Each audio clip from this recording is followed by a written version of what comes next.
ദൈവത്തിൻ്റെ കൂട്ടായ്മയിലെ സ്നേഹം നിറഞ്ഞ എല്ലാ സഹോദരീ സഹോദരങ്ങൾക്കും പുതിയൊരു പ്രഭാതത്തിൻ്റെ ആശംസകൾ നേരുന്നു.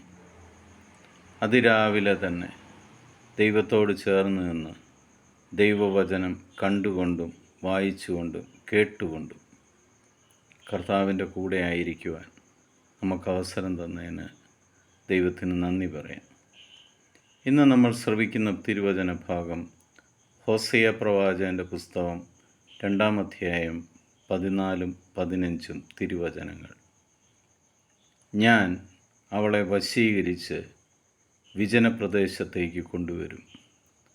അവളോട് ഞാൻ ഹൃദ്യമായി സംസാരിക്കും.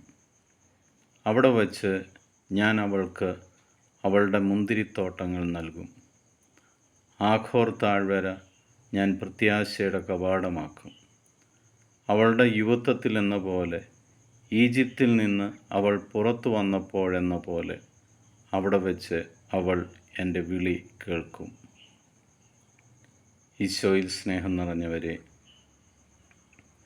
നിങ്ങളെ ഓരോരുത്തരെയും പിതാവായ ദൈവം സ്നേഹത്തോടെ വശീകരിച്ച് ദൈവസന്നിധിയിലേക്ക് കൊണ്ടുവരികയും നിങ്ങൾക്ക് എന്തെല്ലാമാണോ ആവശ്യങ്ങൾ അതെല്ലാം ഇന്ന് നിറവേറ്റിത്തരുകയും ചെയ്യും.